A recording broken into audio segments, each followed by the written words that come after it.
자, 오늘 말씀의 제목은 값을 치러야 얻는다라는 제목이 되겠습니다. 값을 치러야 얻는다. 자, 우리는 지난주 오전 설교에서 주님께서 우리를 위해서 값을 지불하신 것을 봤죠. 주님께서 우리의 모든 죄의 빚을 갚아주신 것을 들었습니다.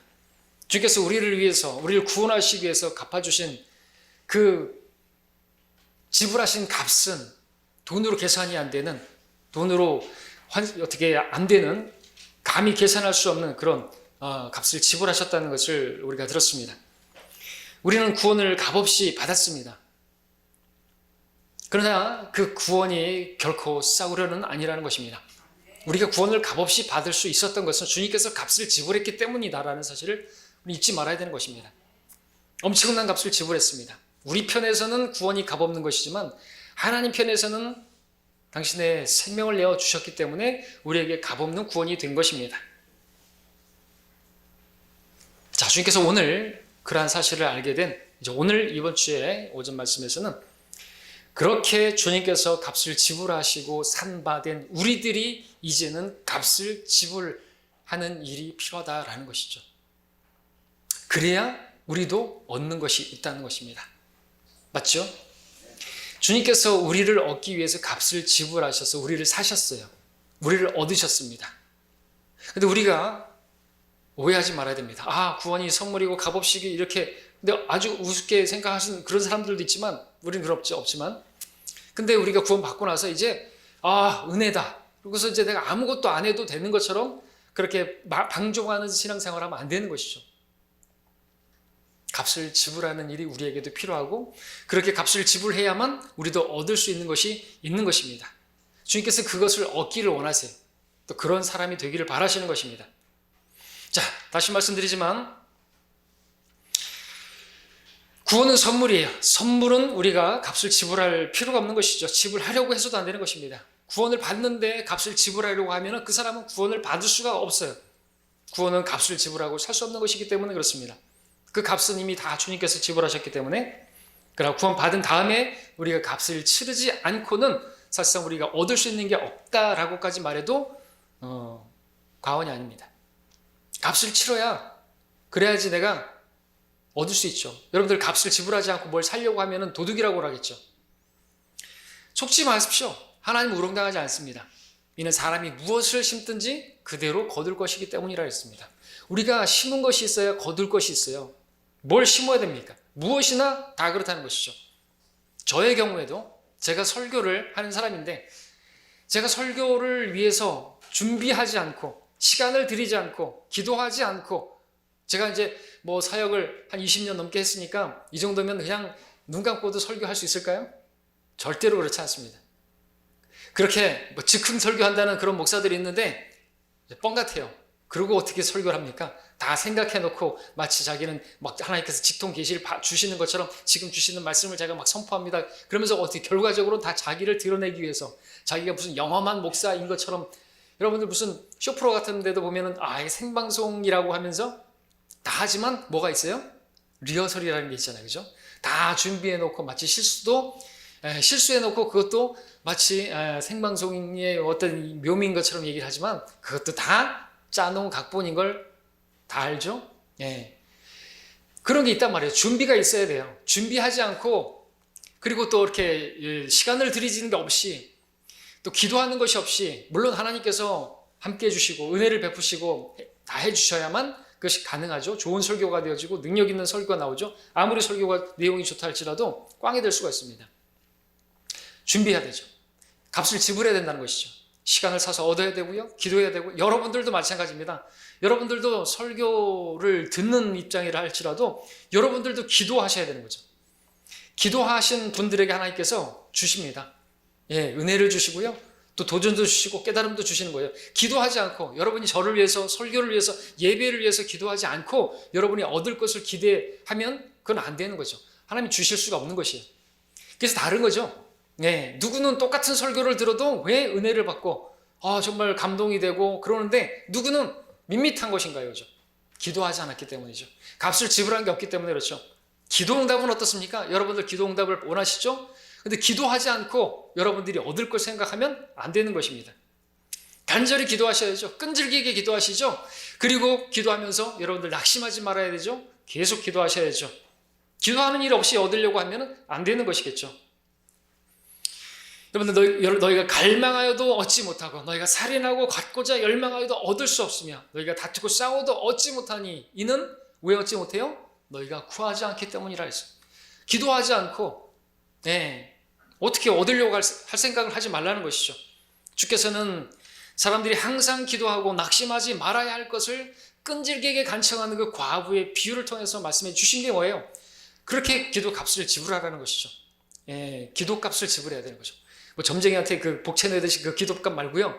여러분들이 기도하는, 간절히 눈물로 기도하는, 정말 부르짖는 그와 같은 값을 지불하라는 것이죠. 그러지 않고 주님께서 주실 수 없는 것이에요. 구하라, 찾으라, 두드리라, 그와 같은 그런 간절한 기도, 쉬지 않고 그리고 낙심하지 않는 그런 기도 하나님께서 바라고, 왜냐하면 그것이 믿음이기 때문이죠. 그 누가복음 18장에 나오면서 뭐라 그래요? 그러므로 인자가 올 때 세상에서 믿음을 찾아볼 수 있겠느냐 이죠. 그렇게 하나님을 믿고 열심히 찾는 자들에게 보상하시는 분이심을 믿는, 그러니까 기도하는, 그리고 기도 없이 뭘 얻을 생각을 하면 안 되는 것이죠. 하나님께로부터 오는 좋은 선물들을 여러분이 얻고자 한다면 그것은 선물이지만 기도 없이는 그 선물도 받을 수가 없는 것입니다. 기도라는 값을 지불해야 되는 것이죠. 또 누구라도 정말 믿음이 좋은 믿음을 갖기 원한다면, 성숙한 믿음을 갖기 원한다면 값을 지불해야 되는 것이죠. 믿음은 들으면서 나니까 하나님의 말씀을 들어야죠. 읽어야죠. 예배 나와야죠. 하나님의 말씀이 들려지는 자리에 나와야죠. 그와 같은 값을, 그런 시간을 지불해야죠. 갑작스럽게 그냥 하루아침에 그런 믿음이 오는 그런 건 없어요. 그건 은사주의식 믿음이고 그건 성경적인 믿음이 아니라는 거죠. 왜냐하면 믿음은 하나님 말씀에서 나기 때문에 들어야 돼요. 읽어야 돼요. 묵상해야 되는 거죠. 거기에 값을 지불해야 되는 게 필요하다는 것입니다. 그러지 않고서는 얻을 수 없단 말이죠. 여러분이 다른 성도들에게 본이 될 만한 정말 믿음의 거장이 되고 믿음의 위인이 되길 원한다면 여러분들 마찬가지입니다. 값을 지불해야 되는 게 필요한 것이죠. 하나님의 말씀을 읽는 것뿐만 아니라 여러분들이 그렇게 성숙한 그리스도인이 되기 위해서 하나님께서 허락하시는 이모저모들을 여러분들이 받아들일 수 있어야 하고, 또 그런 것들을 통해서 여러분들이 성장할 수 있는데 거기에는 값을 지불하는 것이 있다라는 것입니다. 때문에 오늘 우리는 값을 지불하는 이 문제를 말씀을 드리고자 하는 것입니다. 그리고 이제 설교를 진행을 성경에 나오는 사람들, 여러분이 잘 아는 그런 사람들을 살펴보면서 과연 그 사람들이 어떻게 그런 사람이 될 수 있었던 것인가? 믿음의 사람, 정말 하나님만 바라보는, 하나님을 신뢰하는, 하나님을 사랑하는 사람이 될 수 있었던 것인가? 물론 그들에게 하나님의 은혜가 필요했고 하나님의 자비가 필요했고 하나님의 인도하심이 거기에 있었기 때문에 그들이 그러한 믿음의 사람, 믿음의 위인이 되었지만, 당연하지만 그럼에도 불구하고 하나님께서 그러한 믿음의 거장으로 세우시려고 했던 그 사람들이 하나님의 그 부르심을 거절했다든지 그것을 받아들이기를 거부했다든지 그 값을 지불해야 하는 그 일들에 있어서 그것을 포기했다든지 뒤로 내뺐다든지 그러면, 값을 지불하지 않았다면 그러한 믿음의 사람이 되지 못했다라는 것이죠. 자, 우리가 아는 믿음의 사람들, 또 특별히 히브리서 11장에 나오는 믿음의 사람들을 쭉 나오는데 그 사람들 다 믿음으로 뭘 했는데요. 다 한마디로 말하면, 오늘 주제로 말하면 값을 다 지불한 사람들이라는 것입니다. 그 값이 뭐냐? 믿음으로 뭔가를 버린 거예요. 믿음으로 뭔가 포기한 것이에요. 자기의 권리를 포기한 것이고 자기의 자유를 포기한 것이고 자기의 재물을 포기한 것이고 자기의 부와 명예나 자기의 고향이나 이런 걸 다 버린 것이에요. 그게 값을 지불한 것이라는 거죠. 그것이 없이 믿음의 사람이 되지 못한다는 것입니다. 또 아픔을 당해야 하는 일이라고 한다면 아픔을 당하는 것이고요. 거기에 들어가는 것이고요. 위험에 들어가는 것이고요. 그런 값을 지불하지 않으면 절대로 여러분들 풀무에 들어가지 않은 그 도기가 어떻게 작품이 될 수가 있겠습니까? 진흙이 그냥 들어가기 전과 들어가기 나오고 차이가 큰 것이죠. 작품이 될 수가 없습니다. 도자기가 될 수가 없어요.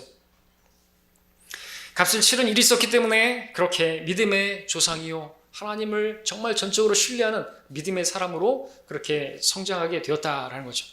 자, 그렇다면 이제 성경의 사람들을 소개해 드리겠습니다. 첫 번째로 우리는 아브라함을 보겠습니다. 아브라함, 창세기 12장을 보겠습니다. 창세기 12장 1절을 보시면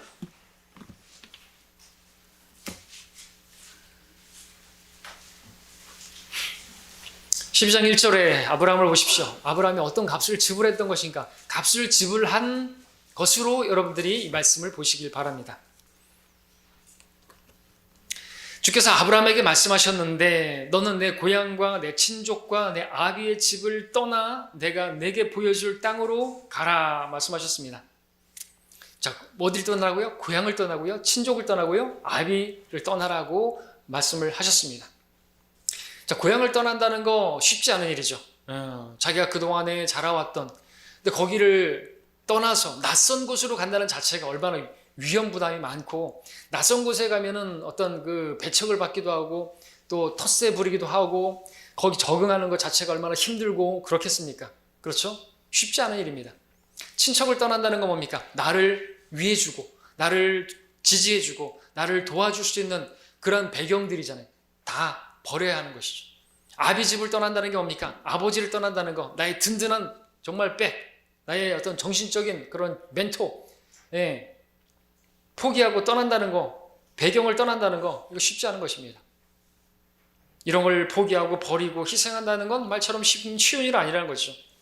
만약 아브라함이 하나님께서 부르셨을 때, 나는 그걸 버릴 수 없습니다. 나는 그걸 내려놓을 수 없습니다. 나는 그걸 희생할 수 없습니다. 그랬다라고 한다면 그가 하나님의 약속을 받을 수가 없었겠죠. 가나안 땅을 차지할 수 없었겠죠. 그리고 이삭을 얻을 수가 없었겠죠. 그리고 믿음의 조상이라고 하는 그러한 영예로운 이름을 얻을 수가 없었겠죠. 그와 같은 것들을 값을 지불하지 않고 얻을 수가 없었겠죠. 아브라함이 그와 같은 축복을 얻을 수 있었던 것은 그가 값을 지불해야 있을 때 값을 지불한 것입니다. 다 버리라고 하시니까 버렸기 때문에 얻을 수가 있었던 것입니다. 포기할 건 포기하고 버려야 할 건 버리고 희생할 건 희생하고 손해를 봐야 할 게 있다면 손해를 보고 그것이 있어야 믿음이 성숙하고 하나님께서 주시고자 하시는 그 보화를 얻을 수가 있는 것입니다. 자, 이것이 아브라함이 값을 지불한 것이 아니고 뭐가 있습니까? 자, 그 다음에 누구죠? 아브라함 다음에 누굴 볼까요? 이삭을 볼까요? 그럼 이삭 보겠습니다. 자, 이삭도 믿음의 사람입니까? 맞아요? 어떻게 알아요? 히브리서에 나오잖아요. 믿음으로 이삭은 나오잖아요. 그러니까. 근데 여러분들이 이렇게 성경을 보면 이삭은 특별히 믿음으로 한 것 같지가 않은 것 같은데, 또 히브리서에 보니까 믿음으로 이삭은 다가올 일들에 관하여 야곱과 에서를 축복했다 그랬는데, 히브리서 11장 20절에서 분명히 그렇게 말씀하고, 우리가 성경을 보니까 믿음으로 이삭이 야곱을 축복했나? 아닌데 의심하면서 축복했는데, 그리고 걔가 야곱이 아니라 에서인 줄 알고 축복했는데, 어떻게 신약 성경에서는 어떻게 그 이삭이 믿음으로 야곱을 축복했다고 말할 수 있는 것인가 생각해 볼 수가 있습니다. 그러나 믿음의 사람입니다. 자, 이삭이 어떤 사람이었는가? 처음에 여러분들이 아시는 것처럼 에서를 더 사랑했습니다. 에서가 장자이기도 했거니와 또 둘사람이고 남자답고 사냥해온 음식으로다가 별미를 요리하니까 그거 먹는 재미에 아마도 더 이렇게 사랑했던 것 같습니다. 그러나 하나님께서 분명히 말씀하셨죠. 형이 동생을 섬기리라고. 그죠? 분명히 말씀을 주셨음에도 불구하고 이삭은 에서에게 마음이 끌렸고 육적인 애정이 끌렸고 그래서 에서를 축복하고자 했습니다. 그리고 실제로 축복을 했는데 에서인 줄 알고 축복을 했어요. 하나님 말씀이 있었음에도 불구하고 에서에게 축복을 했단 말이죠. 의심하면서. 근데 사실은 야곱이었죠. 자, 근데 이제 나중에 하나님께서 야곱을 축복하시기를 원하신다는 사실을 알았을 때 이삭은 야곱에게 축복한 것을 번복하려고 하지 않았습니다. 에서가 막 애곡하라 하면서 나에게도 축복했소서 하면서 그 야곱에게 준 그 축복을 자기에게 달라고 그렇게 하는 그런 부분들에 대해서 번복하거나, 그래 내가 야곱이 속였으니까 내가 다시 너에게 축복하마 그러면서 내가 사랑하는 에서에게 내가 축복한다, 그렇게 하지 않았다는 것이죠. 그렇게 하지 않았어요. 근데 그렇게 하지 않는 것은 참 위험 부담이 있는 것이죠. 왜냐하면 지금 그렇게 되면 이제 에서가 어떤 사람인 것을 이삭이 아버지가 누구보다 잘 알고 분명히 야곱을 죽이려고 할 것이고 또 가정에 불화가 있을 것이고 여러 가지 어려움이 있을 거라죠. 또 이삭에게서 또 이 에서가 등 돌릴 것이고, 그럼 이삭도 정말 어렵고, 가정의 화평을 위해서 안 되겠다. 다시 야곱에게 줬던 거, 그놈은 도둑질한 것이니까 내가 다시 해야 되겠다. 이러면서 다시 에서를 축복할 수도 있었는데 어떻게 했다 그래요? 히브리서에서는 믿음으로 그가 다가올 일들에 관하여 다 하나님께 맡기고 하나님께서 말씀하신 것이 있다라는 것을, 그리고 하나님 말씀에 순종해서 야곱을 축복했는데, 이 히브리서 11장의 말씀은 창세기 27장에서의 그 야곱을 축복한 축복이 아니라 28장에서 축복한 축복이죠. 그래서 27장에서 이제 야곱이 이렇게 형으로 분장을 해서 축복을 받았는데, 히브리서 11장의 말씀은 28장 1절에 보시면 이삭이 야곱을 불러서 그에게 축복하고 명하여 그에게 말하기를 쭉 하면서 이야기를 합니다. 그리고 3절에서 전능하신 하나님께서 내게 복 주시고 내가 가산케 하시고 번성케 하시고 이렇게 복을 주시는 축복을 보게 되는 거죠. 이게 바로 히브리서 11장 20절에서 믿음으로 축복한 것인데, 믿음으로 한 거라는 거죠. 이걸 번복하게 되면 평화로울 수 있는데, 에서를 축복하면 그럴 수 있는데 하지 않았다는 것입니다. 그리고 다 맡긴 것이죠. 그로 인해서 야곱이 에서에게 쫓겨다니고 죽임당할 수도 있고, 그렇지만 죽으면 죽으리라. 하나님의 말씀을 붙들고 하나님께서 말씀하신 그 말씀대로 되옵소서, 주의 뜻을 이루옵소서, 내 뜻대로 마옵시고 아버지 뜻대로 하옵소서 하고 내어 맡긴 것이 바로 이삭의 믿음이었다는 거죠. 그것도 값을 치른 것이라고 말씀을 드릴 수가 있는 것입니다. 믿음으로 한 것이죠. 자, 그 다음에 우리 이제 야곱으로 넘어가겠습니다. 야곱. 창세기 33장을 보시겠습니다. 야곱은 어떤 사람입니까? 자, 야곱이 아주 이로 인해서 자기의 그 꾀로 인해서 고생을 많이 했죠. 그 파단 아람으로 가서 그 라반 외삼촌 집에서 엄청나게 고생을 많이 합니다. 예. 이제 근데 그 파단 아람의 그 생활을 끝내고 이제 가나안 땅으로 돌아오게 되는데, 18절을 보시면 33장 18절을 보게 되면 이제 세켐 성읍에 이르러서 살렘이라고 하는 곳에서 장막을 치게 됩니다. 18절 보시면 33장 18절, 야곱이 파란 아담으로부터 와서 가나안 땅에 있는 세켐 성읍 살렘에 이르러 그 성읍 앞에다 장막을 쳤더라 그랬습니다. 예. 여전히 자기의 어떤 육신의 안락과 자신의 어떤 그 평안과 좀 이렇게 편안하게 살고자 하는 그런 마음이 있었던 것 같아요. 이 이름도 살렘인데 이렇게 좀 이제는 좀 편안하게 살고 싶다 하는, 그동안 고생도 많았고 또 에서를 만나가지고 또 죽을 뻔했다가 하나님의 자비로다가 살아났는데 이제는, 근데 여기 있으면 안 되는 거죠, 사실은. 그리고 여기다가 제단을 쌓는데 19절 20절을 보게 되면 그가 자기가 장막을 친 들의 일부를 세켐의 아비 하몰의 자식들의 손에서 돈 100개로 샀으며 거기다 제단을 쌓고 그것을 엘렐로해 이스라엘이라 하였더라 말씀하고 있습니다. 자, 여기다 제단을 쌓았어요. 잘못된 것이죠. 여기다 제단을 쌓으면 됩니까? 안 되는 것입니다. 지금 여기서 우리는 야곱이 임의로 자기 멋대로 하나님을 섬기고자 하는 그런 모습을 보게 됩니다.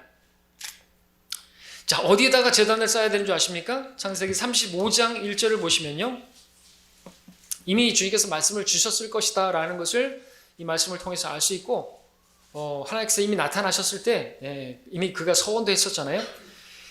35장 1절에서 하나님께서 야곱에게 말씀하시기를 일어나 베델로 올라가서 거기에 거하며 거기에서 내가 내 형 에서의 얼굴을 피하여 도주하던 때에 너에게 나타났던 하나님께 제단을 쌓으라 하시더라 말씀하고 있습니다. 베델, 하나님의 집, 거기로 가야죠. 거기는 어디입니까? 그가 에서의 거기서 도망하고 살려달라고, 내가 무사히 돌아오면 내가 하나님께 11조도 드리겠다고 하고 그렇게 서원했던 곳이고, 하나님께서 나타났던 곳이고, 자기가 그렇게 약속했던 곳이고, 거기가 돌을 세우고 거기 하나님의 집으로 그런 약속을 해놓고 지금 어디다가 제단을 쌓는 것이에요? 아무데나 그렇게 제단을 쌓으면 안 되겠죠? 율법화에서는 성막에서 또 성전에서 하나님께서 하나님의 이름을 두겠다고 택하신 그곳에서 그렇게 하나님을 섬겨야만 했던 것이죠. 오늘날 어떻습니까? 신약시대는 아무데나 아무 교회나 가면 됩니까? 아니죠. 하나님께서 당신의 이름을 두신 곳, 하나님의 이름을 두신 택한 곳에서 하나님을 섬겨야죠. 예배를 드려야죠. 하나님의 이름을 두신 곳이다. 우리 앞전에 수요일날 봤지만 하나님의 이름 가운데서 주님께서 가장 높이신 이름이 뭐라고요? 말씀. 그러면 하나님의 이름이 또 우리가 주의 이름으로 모인 곳에 주님께서 또 함께 하신다 그랬는데 주의 이름이 뭐라고요? 말씀이죠. 그러면 그 교회에는 뭐가 있어야 돼요? 말씀이 있어야 되죠. 어떤 말씀이죠? 바른 말씀이 있어야죠. 바른 성경이 있어야죠. 바른 성경이 있어야죠. 진리로 예배를 드려야죠. 그게 하나님 섬기는 것이기 때문에 그렇죠. 그래서 여러분들이 이렇게 원근각처에서 여기까지 온 거 아닙니까? 저도 마찬가지고. 그렇지 않으면 우리가 여기 왜 뭐하러 있습니까? 아무 데나 서나 예배 드리면 안 돼요. 아무 교회나 가면 안 되는 것이죠. 가까운 교회 가면 안 되는 것입니다. 네, 영으로 거듭났으면 진리로 예배를 드려야 되는 것이고 주의 이름을 두신 곳, 주의 이름 중에서 가장 높이신 이름은 말씀입니다. 하나님 말씀. 말씀은 하나님이십니다. 말씀은 예수님이십니다. 자, 근데 야곱은 세켐에 거기 살렘이라는 거기서 어떻게 편안하게 지내려고 했는지 거기다 제단을 쌓고 거기에 장막을 치고 눌러 앉으려고 했던 것이죠. 하나님께서 기뻐하지 않는 것입니다. 때문에 문제가 생겼던 것이죠. 하나님께서 기뻐하지 않았기 때문에 문제가 생겼습니다. 세켐을 떠날 수밖에 없는 상황을 하나님께서 만드시죠. 야곱의 딸 디나가 강간을 당합니다. 세켐에게, 그것도 세켐이라는 성읍에 거기에 하몰의 아들 세켐이라는 그가 강간을 저지르죠. 세켐을 떠나지 않으니까 세켐에 의해서 딸 디나가 강간을 당합니다. 내가 죄를 죽이지 않으면 죄가 나를 죽인다는 어떤 원리도 배울 수가 있겠습니다. 자, 이에 시므온과 레위가 복수하러 세켐 성읍에 들어가서 세켐과 그 남자들을 다 죽여버리죠. 그로 인해서 보복을 두려워하는 그 상황에서 떠날 수밖에 없는 상황을 맞이하게 됩니다. 자, 하나님께서 이렇게 자기 멋대로 그렇게 신앙생활을 하려고 하는 야곱을 다루실 필요가 있었고 그렇게 건드리신 것이죠. 야곱은 하나님만 그렇게 신뢰하는 사람이 되어야만 했는데 하나님께서 그러한 부분에 있어서 값을 치르게 하신 것이, 딸이 강간당하고 두 아들이 살인자가 되는 이런 슬픈 일이 있은 후에야 비로소 베델로 올라가게 되는데 35장 1절에서 근데 이제 35장에서 이제 베델로 이제 하나님께로 올라가고 또 하나님과 함께하는 그런 과정 가운데서 우리가 특별히 35장을 보게 되면 유의해서 볼 부분이 있는데 그것은 4번에 걸쳐서 야곱이 무엇인가를 묻는다는 것이죠. 어떤 것을 묻고 땅에다가 묻고 또 누군가를 묻고 하는 그런 4번의 기록이 35장이 나오는데 그것은 다 부정적인 것이라고 말할 수 있는데 왜 그런 일이 일어섰을까요? 우리가 영적인 교훈을 얻을 수가 있는데 첫 번째로 35장 4절을 보게 되면 그들이 자기들의 손에 있는 모든 이방 신들과 그들의 귀에 있는 모든 귀고리들을 야곱에게 주었고 야곱이 그것들을 세켐 근처에 있는 상수리 나무 아래다가 감추었더라. 땅에 묻었는데 다른 사람들이 이걸 다시 찾아내면 안 되니까 몰래 묻은 것이죠. 장사 지낸 것입니다. 파단 아람에서 그렇게 달고 왔던 라헬도 거기에서 또 이 우상을 이렇게 안장에다 숨기고 라반에게 속이고 그랬는데 우상들을 가지고 온 것이에요. 그런 신들을 가지고 온 것이 거기다가 또 이 귀걸이들 같은 경우는 그 당시에 어떤 부적과 같은 것들이에요. 자기를 지켜주는 어떤 그런 이 형상들, 주문 같은 그런 것들이라는 거죠. 그런 것들을 가지고 나오면 안 되죠. 그런 걸 다 묻어야 하는 것입니다. 우리가 이제 적용을 한다면, 우리가 하나님 앞에 나아간다고 한다면, 하나님만 바라보고 하나님만을 섬기려고 한다면 우리가 세상에서 그렇게 달고 다녔던 것들, 세상에서 즐겼던 걸, 세상에서 만졌던 것들, 그것들 다 묻어버려야 된다는 것이죠. 다 장사 지내야 된다는 것입니다. 사실 우리 육신에 속한 모든 것들을 다 장사 지내야 한다는 거죠. 사실 우리 육신이 그렇게 장사된 바 되었잖아요. 자, 그 다음에 두 번째로 35장 8절을 보게 되면요. 35장 8절에 리브카의 유모 드보라가 죽으니 그녀를 베델 아래 상수리 나무 밑에 장사하고 그 나무의 이름을 알론 바쿠시라고 하였다고 했습니다. 자, 리브카의 유모 드보라가 죽었습니다. 리브카가 언제 죽었는지는 안 나와요. 마지막에 가면 그냥 리브카도 거기에 장사되었더라고 하는 부분만 나옵니다. 근데 리브카의 유모인 드보라가 죽었다. 어쩐 일인지 야곱은 이 리브카의 유모 드보라를 함께 지금 하고 있었습니다. 근데 이 드보라는 리브카와 아주 가까운 그런 사이였던 것이죠. 또 야곱도 그 가까운 사이였던 것입니다. 함께 했습니다. 근데 드보라가 죽은 것이죠. 자, 근데 이 드보라는 어떤 여인가? 리브카와 함께 어쩌면 추측이겠지만 어쨌든 그 어머니의 꾀로 인해서 야곱이 그렇게 파단아람에서 고생을 많이 했지 않습니까? 거기에 함께 이렇게 했던 그런 사람이란 말이죠. 그래서 우리가 영적으로 적용한다면은, 드보라의 죽음이 의미하는 것은 야곱이 파단아람에서 그렇게 했던, 육신을 따르고 육신의 지혜, 육신의 방법으로 따라 그렇게 어머니를 따라서 했던, 그리고 거기에 함께 놀아났던 그러한 사람들을 또 묻는, 정리하는 그런 일도 필요했다라고 볼 수 있습니다. 그 육신적인 것이었기 때문에 육신에 속한 것들을 다 정리하는 그런 부분으로 정리할 수가 있습니다. 세 번째 19절을 보시면 또 세 번째 묻는 것이 나오는데, 라헬이 죽으니 베들레헴 곧 에프рат에 이르는 길에 장사였으며 그랬습니다. 라헬이 누굽니까? 야곱이 제일 사랑했던 아내였죠. 첩들과 함께 4명의 아내라고 할 수 있는데 그 중에서 제일 사랑한 라헬, 그녀를 위해서 7년을 봉사했고, 그런데 자고 일어났더니 레아더라. 그래서 또 7년을, 합의 24년을 라헬을 위해서 그렇게 봉사했던, 그렇게 사랑했던 라헬. 그리고 야곱이 제일 사랑했던 아들 요셉인데 또 그 요셉은 라헬이 낳은 그러한 아들이죠. 그 요셉을 낳다가 그렇게 또 운명을 달리하게 되고, 자, 이 정도면 야곱이 라헬을 얼마나 사랑했는지 알 수가 있죠. 자, 근데 그 라헬도 묻습니다. 무엇을 봅니까? 우리에게 적용할 수 있으려면요, 내가 그렇게 사랑하는, 내가 애중증지하고 내가 마음을 두고 있고 내가 정말 애착을 두고 있는 그러한 것도 묻어야 된다는 거죠. 내가 정말 사랑하는, 그러니까 하나님만 사랑해야 되잖아요. 사실은 아브라함에게도 이삭이 들어왔잖아요. 독자 이삭, 사랑하는 네 아들 이삭을 죽이라는 것이거든요. 야곱 같은 경우에도 그가 사랑하는 라헬을 묻어야만 하는 것입니다. 신약 성경 우리에게 말하고 있죠. 우리가 살아났으면 이 땅에 있는 우리는 죽은 것이니까 위의 것을 구하라고 하죠. 우리는 우리 자신을 육신과 함께, 우리 정욕과 함께, 우리의 모든 욕정과 그런 열정과 다 죽은 것으로 여기고 매장해야 되는 거죠. 우리가 침례를 받을 때 나는 그리스도와 함께 죽었고 장사 지냈다 그랬을 때 나는 그 모든 걸 장사 지내는 것이에요. 내 육신에 속한 모든 것들이 다 묻어버린 거라는 것이죠. 그리스도께 속한 사람들은 육신을 그 종욕과 욕정과 함께 십자가에 못 박았느니라. 마음을 두고 있었던 것들 다 묻어야 하는 것이죠. 없애버려야 한다는 것입니다. 네 번째 묻은 것은 뭡니까? 29절에서 마지막에 이삭이 늙고 연수가 차서 숨을 거두니 죽어 그의 백성에게로 합쳐지니 그의 아들 에서와 야곱이 그를 장사하였더라. 네 번째 묻는 것이 나옵니다.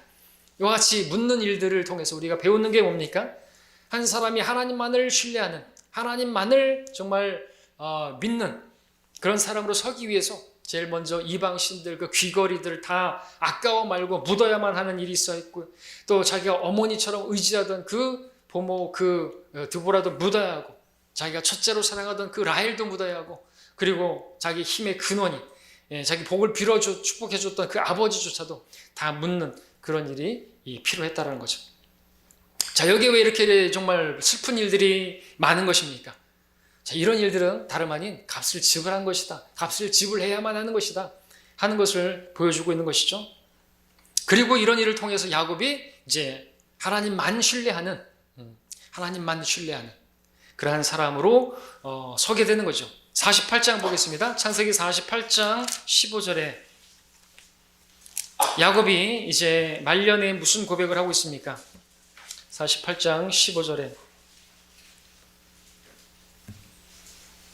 그가 요셉을 축복하며 말하기를 나의 조상 아브라함과 이삭이 그 앞에 행한 하나님, 나의 온 생애 동안 오늘까지 나를 양육하신 그 하나님이라고 고백하는 것을 보십시오. 하나님을 온전히 신뢰하고 있는, 하나님을 온전히 인정하고 있는, 나를 지금까지 양육했다, 나를 먹이시고 입히시고 나를 인도하시고 나를 다루신 그분이 누구신가? 하나님이다라는 것이죠. 자기 지혜로, 자기 꾀로, 자기 방법으로 뭔가를 지금까지 해보려고 했지만 자기가 지금까지 산 것은 자기가 아니라 하나님이라고 고백하고 있는 것이죠. 이렇게 하나님을 온전히 인정하는, 하나님이 나의 목자시요 나를 양육하신 분이라고, 나의 아버지라고 그렇게 말할 수 있으려면 버려야 할 건 다 버려야 한다는 거죠. 묻어야 할 건 다 묻어야 한다는 것이죠. 야곱이 이러한 사람이 되기까지 값을 치른 게 정말 많았지 않습니까? 자, 지금 요셉을 축복하고 있는데 야곱이 또 처음에 요셉도 잃어버려야 했던 거 아시죠? 요셉도 묻지는 못했지만 요셉도 묻은 것이나 마찬가지였어요. 마음에 묻은 것이라고 할 수 있겠죠? 그 부모는 땅에 묻고 자식은 마음에 묻는다고 말하잖아요. 마음에 묻을 수밖에 없었죠. 왜요? 요셉을 그렇게 사랑했잖아요. 요셉을 좀 축복하고 있는데 너무나 사랑했어요. 채색의 옷까지 입혀주면서 마음을 쏟았던 요셉, 자기가 사랑하는 그 라헬이 낳다가 죽은 그 요셉. 근데 그래도 그렇지, 요셉을 그렇게까지 사랑하면 안 되었죠. 결국 그가 입혀준 그 채색 옷은 어떻게 돌아왔습니까? 갈기갈기 찢어지고 거기다 피까지 묻혀진 채로 돌아왔습니다. 자기가 소망으로 그렇게 사랑하던 그런 요셉이 그렇게 그는 잃어야만 했던 것이죠. 여러분들도 애지중지하는 것이 있습니까? 조심하십시오. 하나님은 질투의 하나님이세요. 그거를 번제로 태워버리게 하실 수 있어요. 그것이 여러분에게 사업일 수도 있고 직장일 수 있고 여러분의 집일 수 있고 여러분의 아내고 남편일 수 있고 자식일 수 있어요. 하나님이 질투하시는 분이세요. 여러분 너무나 사랑하시기 때문에 여러분도 하나님만 사랑하고 하나님만을 신뢰하고 하나님만을 정말 나를 먹이시고 하는 그러한 양육하시는 분이시라고 그런 고백을 듣기 원하시는 분이라는 거죠. 그러니까 여러분들도 다른 것에 마음을 두거나 오른쪽으로나 왼쪽으로 치우치고 그러면 안 되는 것입니다. 자, 하나님께서 이렇게 야곱이 치러야 할 부분들을 이렇게 하시고 정리할 걸 정리하게 하시고 그렇게 건드리신 것이죠. 그것이 물론 아픔이 될 수 있어요. 아픔이 되기도 하고 정말 상처가 되기도 하고 그런 것이죠. 하나님께서 그런 것들을 계속해서 쏟아 부으셨습니다. 상처가 될 수도 있고 아픔이 될 수 있고 정말 괴로움이 될 수 있고 고통이 될 수 있는 일들인데 자, 그러니까 여러분들 우리도 인생을 살면서 만나는 어려움들 있지 않습니까? 그냥 볼 게 아니라는 것이죠. 모든 것을 합력하여 선을 이루는 것이 하나님의 방법이라고 한다면 하나님께서 나를 온전한 사람으로 그렇게 서게 하시기 위해서 하나님만 사랑하는 사람으로 세우기 위해서 나에게 그런 일들을 이모저모들을 허락하시는 것으로 믿을 수 있어야 되는 거죠. 값을 지불해야 하는 그런 것으로 우리가 여길 수가 있어야 하는 것입니다. 당장에는 그것이 힘들고 아프고 그렇다 할지라도 야곱을 생각해 보십시오. 요셉을 잃어버리고 얼마나 괴로워했습니까? 금식하고 정말 자기가 죽은 것이나 마찬가지는 그런 괴로움을 당했지 않았습니까? 그런데 그런 일이 있고 나서야 야곱이 어떻게 해요? 하나님만 바라보고 하나님만을 신뢰할 수 있는 그런 사람으로 설 수 있으려면 야곱을 잃어야 한다면 잃어야죠. 잃음은 잃으리라 돼야 하는 것입니다. 자, 그 다음에 이제 요셉을 가고 있어요. 요셉을 축복했는데 요셉은 뭐 여러분들이 너무나 잘 알죠? 하나님께서 이스라엘을 기근 중에서 건지시기 위해서 이제 선택하신 그런 요셉입니다. 그래서 꿈도 미리 주셨죠. 2번이나 그렇게 연거푸 꾸게 하시고 그런 사람으로 세워주시기 위해서 다 절하고 하는 그런 것을 보여주셨습니다. 그러나 그가 그렇게 서기까지 하나님의 그 목적이 이루어지기까지 그가 치러야 할 값은 엄청난 것이었음을 우리가 알고 있습니다. 어떤 값을 치렀나요? 사랑하는 아들이라는 그 자리를 잃어버려야만 했죠. 형들에게 버림을 당해야만 했죠. 노예로 팔려가야 했죠. 노예 시장에 서서 인신매매 그리고 팔려가가지고는 모함을 당했죠. 배신을 당했죠. 그리고 감옥에 던져졌죠. 어둠 가운데 들어갔습니다. 바닥도 이런 바닥이 없어요. 감옥도 그런 바닥, 여러분들 지하 감옥이 가장 낮은, 어떻게 보면은 이 지상에서 지옥 빼놓고 가장 낮은 거기까지 내려간 것이죠. 그래서 우리는 여기서도 뭐 예수님의 예표로 요셉을 보지 않습니까? 근데 거기에서 더 낮아져야 되는데 그 감옥, 아무런 소망도 없는데 거기에 또 기대를 걸 만한 것이 있었어요. 관원이 들어왔죠. 꿈을 해석해 줬어요. 근데 화장실 들어갈 때 나올 때 다르다는 거죠. 가가지고는 잊어버렸어요. 모든 기대와 소망이 다 사라져버려야만 했던, 다 잃어버려야 하는 그와 같은 값을 요셉은 지불했던 거 아닙니까? 요셉이 얼마나 힘들었을까요? 얼마나 괴롭고 고통스러웠겠을까요? 근데 요셉은 그러한 값을 지불해야만 했던 것이죠. 무엇을 보십니까? 하나님께서 정말 이렇게, 야곱은 또 시편의 말씀에 따르면 연단을 받았다 그랬죠. 주의 말씀 임할 때까지 연단이다. 그렇게 연단되어진 정말 정금 같은 그런 믿음을 갖추게 하시기 위해서 그게 하루아침에 그냥 되어지는 게 아니라는 것이죠. 값을 지불하는 게 있었다는 것입니다.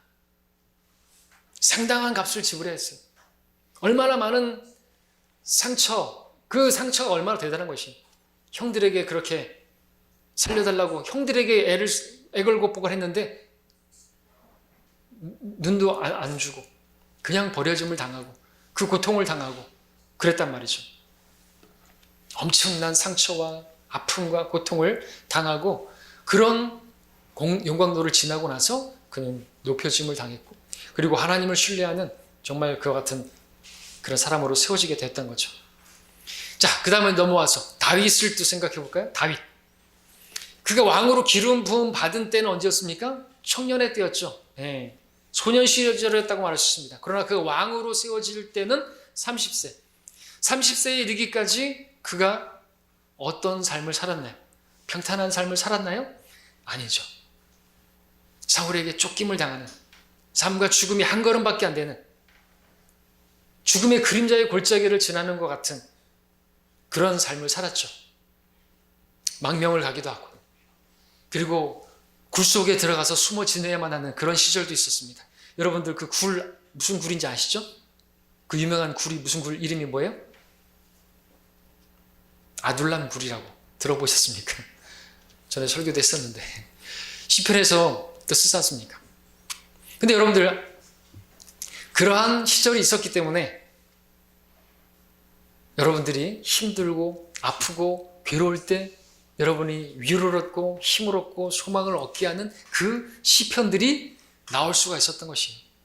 그 아둘람 굴에서 쓴 시가 있잖아요. 시편에. 그런 말 있죠. 눈물 젖은 빵을 먹지 않고서는 인생을 논하지 말라. 굴 속에 들어가 보지 않고 시를 만들어낼 생각하지 말라. 인생의 그런 쓴맛을 보지 않고 그런 시가 나올까요? 우리가 감동이 되고 내가 힘들 때 위로를 얻을 수 있는 그런 시가 하루아침에 나오냐 이거죠. 안 나오는 거죠.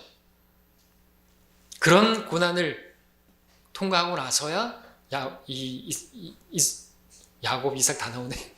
다윗이 왕으로 세워지게 되었고, 그랬을 때 정말 하나님의 마음에 맞는 자로서 겸손하게 왕으로서 그렇게 이스라엘을 다스리는 왕으로 세워졌던 것이죠. 더 말해볼까요? 욥은 말해 뭐 하겠어요, 그죠? 욥. 귀로만 듣던 하나님, 눈으로 보는 것처럼, 얼굴과 얼굴을 마주 대하는 것처럼 하나님을 알 수 있기까지 그 전에 얼마나 많은 것을 잃어버리는, 값을 지불하는 그런 일이 있었습니까? 그런 하나님과의 관계를 갖기 위해서 당한 고난은 말에 무릇할 게 있습니까? 다니엘은요, 사자 굴 속에 던져지는 하나님께서 주신 그 계시가 있고 한데, 그가 받은 그것도 고난도 엄청나죠. 에스더, 죽으면 죽으리라. 신약으로 와서 제자들 분명해지죠? 자, 예수님의 제자들 어땠습니까? 값을 치른 게 있습니까? 있죠. 베드로가 고백했습니다. 보소서, 우리는 모든 것을 버려두고 주를 따랐나이다. 다 버린 거예요. 아비도 버리고, 배도 버리고, 그물도 버리고, 가족도 버리고, 다 버린 것이죠. 무엇보다 우리가 따라야 할 바울, 우리가 따라야 할 롤 모델, 그가 그러한 믿음의 사람이 되기까지 정말 주님을 잘 따른 자타가 공인할 수 있는 그런 사람, 바울. 그런 믿음의 사람이 되기까지 그냥 된 게 아니죠. 그가 치른 값은 어떤 것입니까? 그 값에 대해서 사도 바울은 고린도후서 11장에서 간단하게 이렇게 요약하고 있습니다. 그들이 그리스도의 종이냐?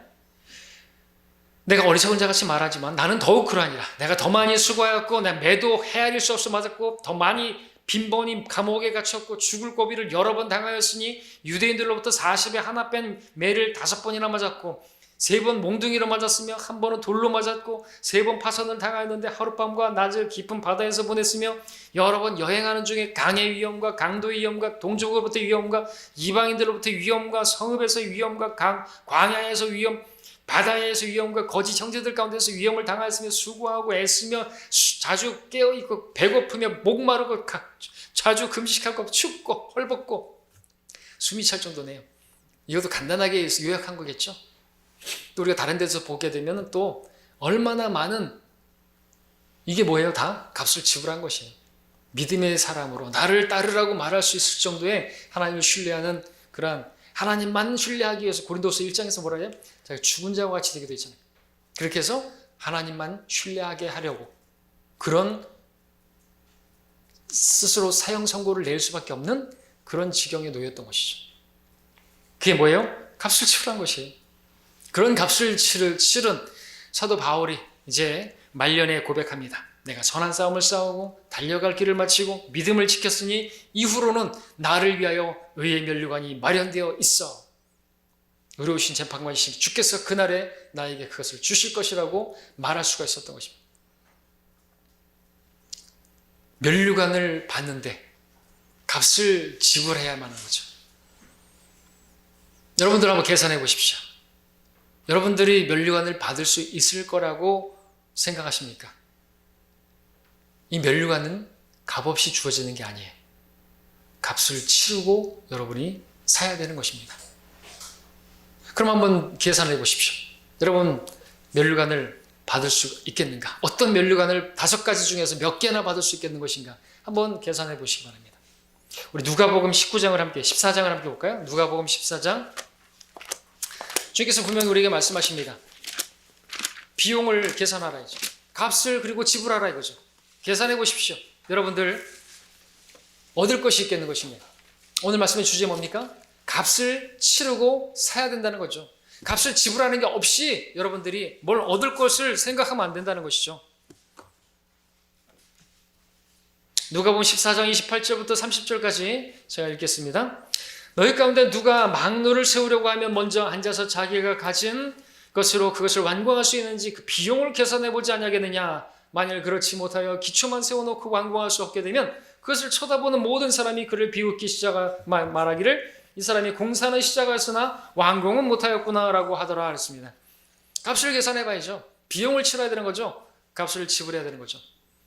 값을 치르지 않으면요, 여러분들 신앙생활하는데 아무것도 여러분들이 값을 지불할 생각 안 하면요, 이렇게 되는 것이 사람들에게 조롱거리를 당하는 것이죠. 시작을 했는데 교회 다닌다 그러더니 별 수 없구만. 이렇게 맛을 잃은 소금과 같이 사람들의 입방아에 그렇게 오르내리는 그런 부끄러운 신세가 되고 만다는 것이죠. 값을 지불해야 되는 것입니다. 아무것도 얻지 못하는 거예요. 우리가 그리스도인 돼가지고 심판석에서도 얻을 수 있는 게 없다는 것이죠. 14장 33절도 보십시오. 이와 같이 너희 가운데 누구든지 자기가 가진 모든 것을 버리지 않는 사람은 나의 제자가 될 수 없느니라. 면류관이나 이런 상이나 이런 거 값을 지불해야 되겠지만 무엇보다도 주님의 제자가 되기 위해서는요, 주님과 그런 관계가 되기 위해서는요, 값을 지불해야 된다는 거죠. 버리는 게 있어야 되는 거예요. 여러분 주님을 위해서 뭘 버리셨습니까? 믿음의 사람이 되기 위해서 값을 지불한 게 있습니까? 말씀을 정리하겠습니다. 여러분은 값을 치르고 있는지 돌아보시기 바랍니다. 주님은 여러분을 위해서 값을 지불하셨습니다. 주님께서 얼마나 큰 값을 지불하셨는가? 주님께서 값을 지불하신 것을 생각해 보십시오.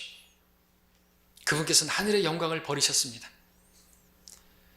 그분께서 값을 지불하신 것은요, 낮아지는 것이었습니다. 상처받는 것 정도가 아닙니다. 고통을 당하는 것이었습니다. 모독을 당하는 것이었습니다.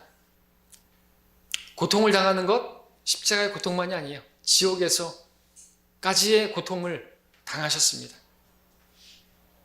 누구를 위해서요? 나를 위해서요. 나를 얻기 위해서 주님께서 값을 지불하신 것을 생각해 보시기 바랍니다. 그러면 이제 내가 주님을 위해서 값을 지불해야 할 차례인 거예요. 그리고 그렇게 값을 지불하면 내가 얻는 게 있대요. 면류관부터 시작해서 주님께서 주시고자 하시는 그 가장 귀한 것. 여러분 만나는 어려움이 있습니까? 여러분 포기해야 하는 것이 있습니까? 내려놔야 하는 것이 있습니까? 헤어져야 하는 것이 있습니까? 아픔이 있고 질병이 있고 상처가 있습니까? 그런 것들이 하나님만 신뢰하게 하시려고 주어진 것들이라고 한다면 여러분들 값을 지불할 필요가 있는 것이죠. 지불하시기 바랍니다. 여러분에게 어떤 견뎌야만 하는 일이 있습니까? 아파하는 일, 하나님께서 그 아픔도 허락하시는 분이세요. 포기하기를 원하시는 것이 있어요. 손해보기 원하시는 것이 있습니다. 그런 것들이 주어졌을 때 피하지 마시라고죠. 여러분 상처받기 싫으세요? 주님은 고통을 당하셨다니까요. 교회 생활하면서 상처받기 싫으세요? 그럼 교회 떠나야 돼요. 그런 상처도 여러분들 받아야죠. 아픈 만큼 성숙해지잖아요. 오전 성경 공부 시간에도 말씀드렸지만 그런 것들 다 싫으면 혼자 세상을 떠나야죠. 어디에 가도 사람들과의 관계에 있어서 상처가 없지 않아요. 근데 그런 것들도 하나님께서 허락하시는 것이죠. 아픔도 허락하시는 것이죠. 왜요? 그런 것들이 비용이에요. 그런 것을 통해서 성령의 열매가 맺어지죠. 인내라는 것도 맺어지고 오래 참도 맺어지고 우리가 다 천사 같으면은 뭐 신앙생활 얼마나 쉽겠어요. 여러분 주님을 생각해 보십시오. 주님께서 나를 얻기 위해서 지르신 대가를 생각한다면 그리고 나는 아무런 상처도 받지 않고 난 아무런 아픔도 당하지 않기 원한다면 그것은 너무나 놀보심보 아니면 뭐겠어요. 여러분들에게 견디기 원하시는 것이 있습니까? 아파하기를 원하시는 것도 있을 수 있어요. 손해보는 거, 버리기를 원하시는 거 있을 수 있습니다. 피하려고 하지 마십시오. 피하려고 한다면 얻을 수 없어요. 아무것도 없어요. 면류관 당연히 없고 상 없고 영원한 영광 없습니다. 그리고 여러분들이 얻기 원하는 그 사람도 얻을 수 없을걸요? 주님께서 나를 값쓰고 치르고 그래서 값을 지불했기 때문에 나를 얻었죠? 이제는 내가 그를 위해서 내가 값을 지불해야 되는 것입니다. 내 권리, 내 아픔 이런 것도 다 당하고 지불해야 될 걸 지불해야 된다는 거죠. 내 직장 동료를 얻기 원하십니까? 여러분 가족을 얻기 원하십니까? 자녀 얻기 원하십니까? 그들이 교회로 돌아오기를, 그들이 주님께로 돌아오기를 바라십니까? 값을 지불하셔야 된다는 것이죠. 주님의 말씀으로 들으시기 바랍니다. 교회 부흥이요? 값을 지불하지 않고 여러분들이 얻을 수 있습니까? 기도하지 않고 얻을 수 있습니까? 여러분들 한 사람 한 사람이 값을 지불하셔야 되는 거예요. 예배를 드리는 데 있어서 여러분들 또 여러분 마음대로 편한 대로 하면 안 되는 것이죠. 자, 값을 치러야 한다. 오늘 말씀 간단합니다. 주님께서 나를 위해서 값을 지불했기 때문에 이제 내가 값을 지불해야 되는 것이고 그럴 때 주님께서 그것도 갚아주시는 분이세요. 얻게 해주신다는 것이라는 거죠. 자, 근데 분명히 말씀드립니다. 여러분들이 어떤 값을 지불한다 할지라도 예수님께서 여러분들을 위해서 치르신 그 값에는 비할 수가 없다라고 말씀드립니다. 시티 스터드가 선교사로 아프리카로 가겠다고 선언하니까 주위의 사람들이 막 말렸죠. 너무 지나친 희생이라고. 네가 지금 앞길이 창창한데 크리켓 챔피언이고 뭐 엄청나게 잘생겼고 뭐 배경도 좋고 부자고 한데 네가 왜 그 오지에 가가지고 고생을 하려고. 오지에 가면은 진짜 오지게 고생하는데 왜 글로 가냐고. 그러니까 그가 했던 유명한 말 있죠. 하나님께서 육신을 입고 이 땅에 오셔서 나를 위해서, 나 같은 죄인을 위해서 죽으신 것이 사실이라면, 그것이 참으로 사실이라면 내가 그를 위해서 할 수 있는 어떤 희생도 지나친 희생이 될 수 없다. 아멘이시죠? 그러니까 여러분도 나를 위해서 주님께서 행하신 그의 희생을 바라보시고 여러분들이 치르고 있는 그 희생에 있어서 좀 힘들고 아프다 할지라도 위로 얻으시고 힘을 얻으시고 여러분들 기꺼이 감당하실 수 있는 여러분 되시길 바랍니다. 주님께서 말씀하십니다. 내가 너를 얻기 위해서 값을 치렀으니 너희도 값을 치루라. 그러면은 얻을 것이다. 주님께서 값을 치를 사람을 찾고 계십니다. 주님의 이 말씀에 응답하시는 여러분 되시기 바랍니다. 기도하겠습니다. 잠시 머리 숙여